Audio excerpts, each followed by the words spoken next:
नमस्कार दोस्तों, स्वागत है आपका बिहारी मिथिला वाले चैनल पर। दोस्तों, आपने ऐसा कई बार देखा होगा कि देवता किसी व्यक्ति के दुष्कृत्यों पर नाराज हो जाते हैं और उसे दंड देते हैं। भगवान के कुपित होने की एक ऐसी ही घटना सन 2021 में देखी गई थी, जहां आरोपियों ने स्वीकार कर लिया कि वे भगवान का अपमान करने के लिए जघन्य कृत्य कर रहे थे। उनका यह अपराध समाज और पुलिस से तो छुप गया, मगर देवता तो सब कुछ देखते हैं ना, और उनके सामने तो सबको सर झुकाना पड़ता है। कर्नाटक के तुलनाड में स्वामी कोरागज्जा को लेकर स्थानीय लोगों में गजब की आस्था है। लोग उन्हें भगवान शिव का अवतार मानते हैं। तुलनाड में उनका एक मंदिर है जो कि वहां के लोगों के लिए आस्था का प्रतीक है। लेकिन 2021 में कोरागज्जा के मंदिर में कुछ अभद्र घटनाएं घटित हुए। मंदिर की दान पेटी में कई आपत्तिजनक सामग्री डाली गई, जिसमें कॉन्डम भी शामिल थे। लगातार हो रही ऐसी आपत्तिजनक घटनाओं से लोगों के मन में रोष था। पुलिस मामले को सुलझाने में असफल होती नजर आ रही थी। कई दिन बीत गए थे, परंतु पुलिस आरोपियों को नहीं ढूंढ पा रही थी। ऐसी परिस्थिति में निराश श्रद्धालु कोरागज्जा भगवान से प्रार्थना करने लगे कि आप ऐसे विधर्मियों को सजा दें। कहते हैं कि सच्चे मन से की गई प्रार्थना भगवान तक अवश्य पहुंचती है, और ऐसा ही हुआ। कुछ दिनों बाद भगवान ने अपने श्रद्धालुओं की सुन ली और कुछ ऐसा किया कि विधर्मी स्वयं मंदिर में आकर क्षमा याचना करने लगे।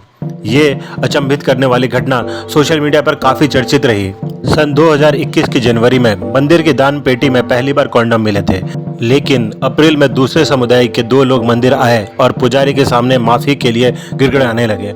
उन्होंने पुजारी को बताया कि वे जनवरी में उनके दोस्त नवाज के साथ मिलकर मंदिर की दान पेटी में कॉन्डम डाले थे। आश्चर्य की बात यह थी कि नवाज माफी मांगने के लिए जिंदा नहीं बचा था। दान पेटी में कॉन्डम डालने के कुछ दिनों बाद उसे खून की उल्टियां होने लगी थी। फिर उसके मल से खून निकलने लगा। उसकी हालत ऐसी हो गई कि वो खुद के लिए मौत मांगने लगा। अंत में दीवारों पर अपना सिर पटक पटक कर वह मर गया। मरते वक्त उसने अपने साथियों को बताया कि कोरागज्जा उन सब पर कुपित है और उन लोगों को यानी अब्दुल रहीम और अब्दुल तौफीक पर भी वो नाराज हैं। कुछ दिनों बाद रहीम को भी खून की उल्टियां शुरू हो गई, ठीक उसी तरह जैसे कि नवाज को हुई थी। इसके बाद डर के मारे दोनों कोरागज्जा के मंदिर जाकर पुजारी से क्षमा याचना करने लगे। भगवान के सामने खड़े होकर दोनों ने स्वीकारा कि यह कारस्तानी उन्हीं की है और स्वामी से इसकी माफ़ी चाहते हैं। इसके बाद पुलिस ने दोनों को हिरासत में ले लिया। मीडिया से बात करते हुए पुलिस ने कहा कि आरोपियों ने 3 मंदिरों में ऐसा किया था और जानबूझकर वर्ग विशेष की भावनाओं को ठेस पहुंचाने के लिए किया था। ट्विटर पर चिरू भट्ट नाम के एक यूजर ने एक थ्रेड डाला था। इसके मुताबिक कोरागज्जा भगवान अपने न्याय के लिए वैसे ही बहुत प्रसिद्ध हैं।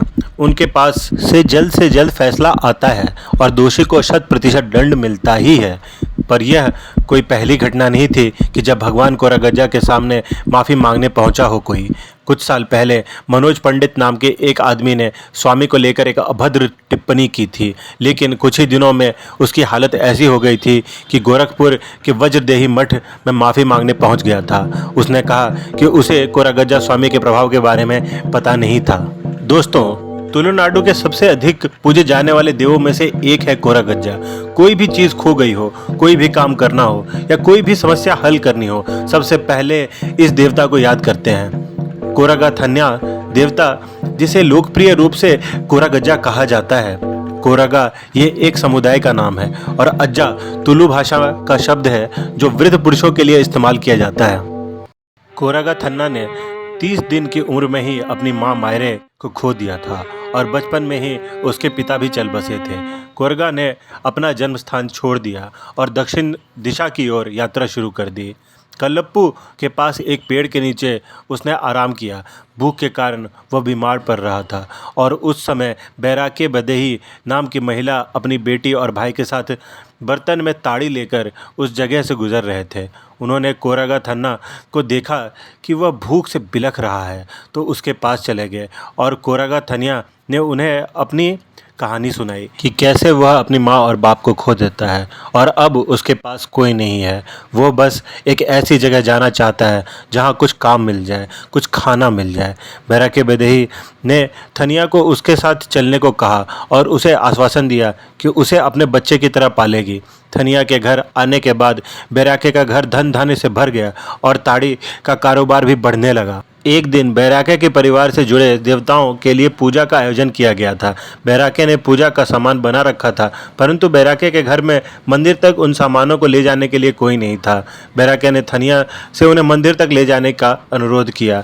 थनिया ने उन चीज़ों को उठा लिया जिसे उठाने में 7 लोग लग जाते, और थनिया ने उन चीज़ों को अकेले ही मंदिर तक पहुंचा दिया। वो विश्राम करने के लिए एक पेड़ के नीचे बैठ गया। फिर उसे पेड़ पर लदे कुछ फल दिखे। उसे अपने माँ की बात याद आ गई कि घर में अचार का भंडार खाली है। थनिया फल तोड़ने के लिए पेड़ पर चढ़ गया। पेड़ पर फल कुछ ऊपर लदा था, इसलिए उसने मंदिर की दीवार का सहारा लिया। फिर भी वो फल तोड़ नहीं पा रहा था। फिर उसने मंदिर के कलश पर अपना पैर रख दिया। मंदिर के अंदर बैठे देवता कुपित हो गए और क्रोध में आकर थनिया को गायब कर दिया। तब से थनिया को देवत्व प्राप्त हो गया। बाद में पूरे तुलुनाडु में उन्हें कोरा गज्जा के रूप में पूजा जाने लगा। दोस्तों, आपको कोरा गज्जा स्वामी के चमत्कार और ईश्वरीय न्याय की कहानी कैसी लगी, ये कमेंट बॉक्स में अवश्य बताइएगा।